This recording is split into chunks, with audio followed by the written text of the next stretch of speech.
سلام، محمد هستم، 33 سالمه، متولد تهرانم، در خدمت شما هستم. من نیوشا هستم، 34 سالمه، از تهران اومدم.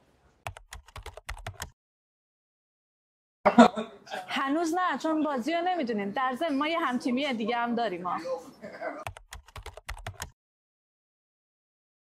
نه.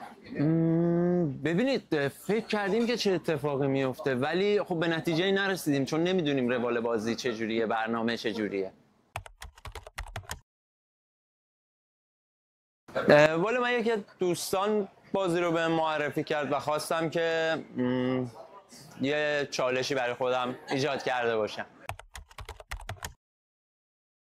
والا زیاد بهش فکر نکردم چون تازم از بازی مطلع شدم، زیاد بهش فکر نکردم، فقط چون اسم برنامه رو میدونم خب قانونا چالشاش باید جذاب باشه.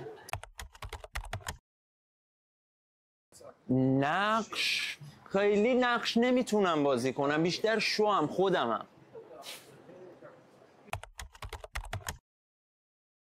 شوکر.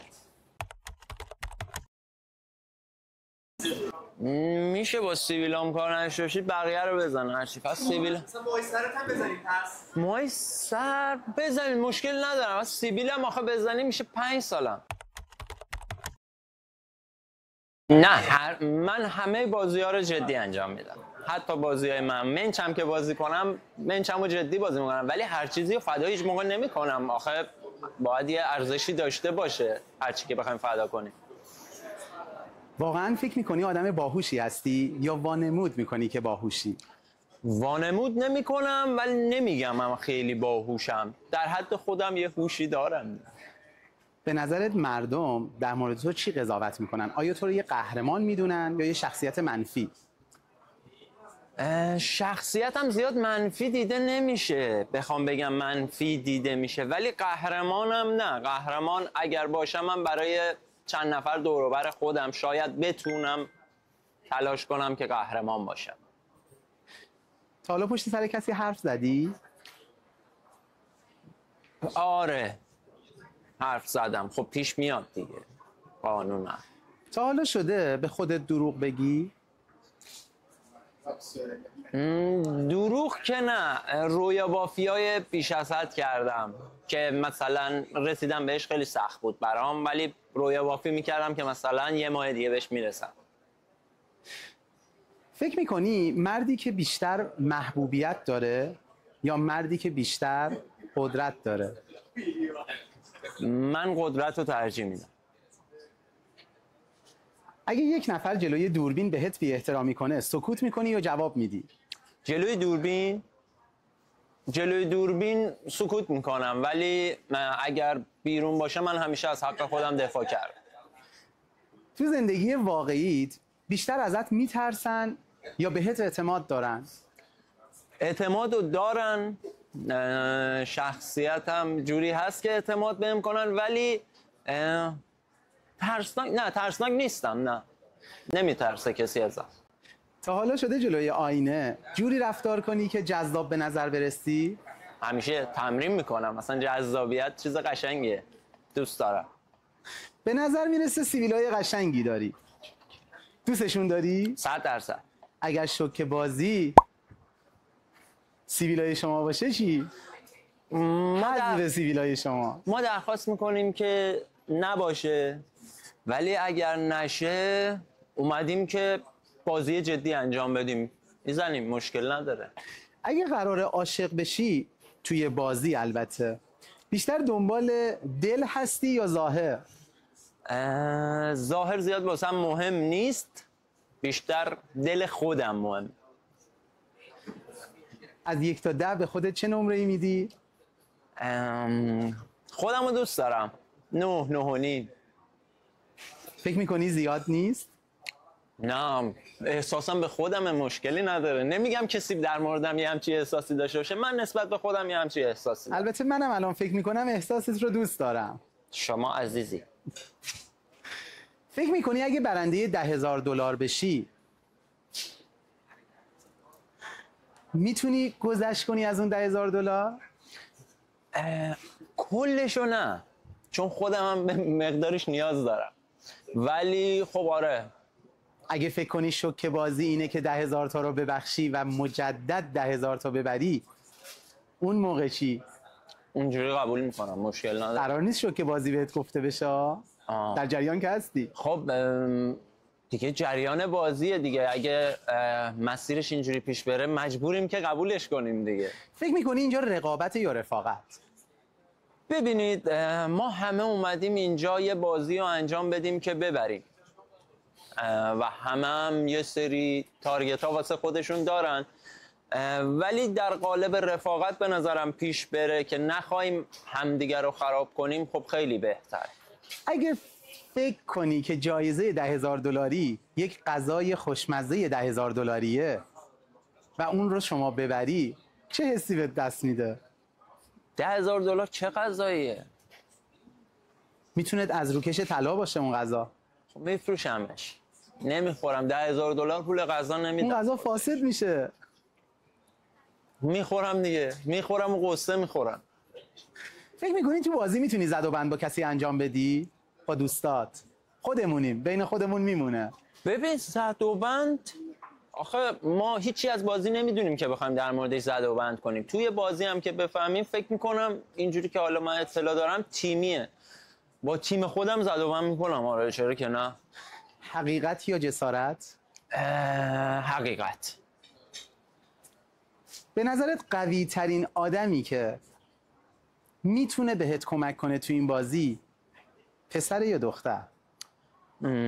قوی ترین آدم، آخه ما بازی ها رو نمیدونیم چه جوریه، ولی هم میتونه بعضی از خانوما خیلی قویان، بعضی از آقایون باز خیلی ضعیفن. باید پیش بریم ببینیم. فکر میکنم خانوم باشه. دوست داری معروف بشی؟ آره اومدم که معروف بشم اصلا. فکر میکنی آدم خطرناکی هستی برای بقیه شرکت کننده ها؟ ببینید گفتم من اومدم رقابت کنم. توی بازی خطرناکم ولی خطر جانی ندارم. یعنی تو دعوا اول گریه میکنی یا فریاد میزنی؟ فریاد میزنم. اگه بهت بگن یک روز کامل با لباس پاندا به چرخی ولی در امان بمونی برای ادامه بازی، قبول میکنی؟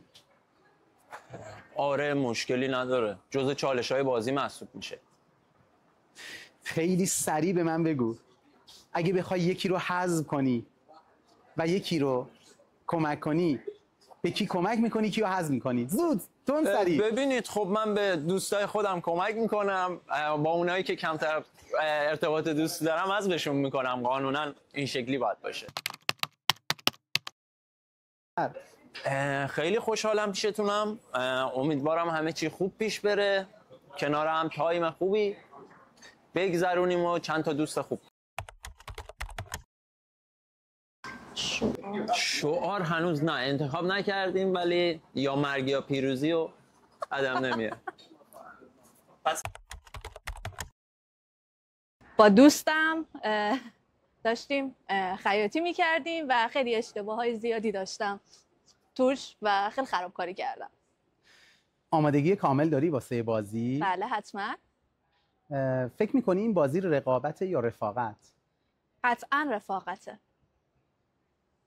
به نظر خودت میتونی خود واقعیت باشی؟ قطعا بله. توی اجتماع خود واقعیت هستی؟ دقیقا بله. اگه بهت بگن با حذف خودت 5 نفر به مرحله نیمه نهایی صعود میکنن، حاضری این گذشت رو انجام بدی؟ باید تو شرایطش قرار بگیرم و اون آدما ببینم آیا ارزش فداکاری من رو دارن یا نه، ولی فکر میکنم انجام بدم. اوکی. اگه یه چالشی جلوی راه تو قرار بگیره که باید جلوی دوربین گریه کنی، فکر میکنی میتونی انجامش بدی؟ قطعاً یا کلا انصراف میدی؟ نه قطعا میتونم گریه کنم. تا حالا شده برای نجات خودت به بقیه خیانت کنی؟ اصلا و ابدا. فکر میکنی تو این بازی این اتفاق برات میفته؟ امیدوارم نیفته.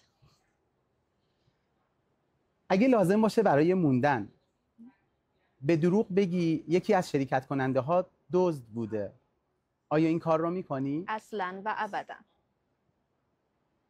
اگر برنده $10,000 تو باشی، فکر میکنی این $10,000 چه کار مثبتی توی زندگیت میتونه انجام بده؟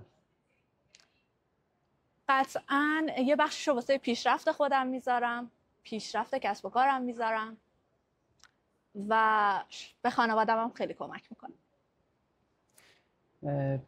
اون شخصی که بیشتر از همه توی دنیا دوستش داری میتونی اسم ببری؟ بله، همسرم محمد پشته. و اگر مجبور بشی توی یک چالش یکی از دوستای خودت که توی بازی هست رو ببری به نیمه نهایی بدون برگزاری هیچ نوع چالشی، اما به ازای اون $10,000 جایزه رو باید ببخشی، این کار رو میکنی؟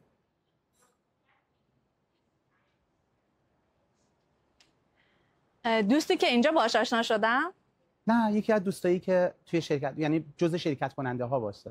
اگه دوست قدیمی منظورمی که الان همراه همه، بله براش حاضرم. بقیه هم باید بشناسم. شاید یک آدمی باشه که تظاهر کنه، شاید یک آدمی باشه که حس خوب به من نده. باید ببینم، تو شرایطش باید قرار بگیرم، ولی بعید نیست. آخرین باری که دروغ گفتی کی بود؟ آخرین بار دیروز به مامانم بود.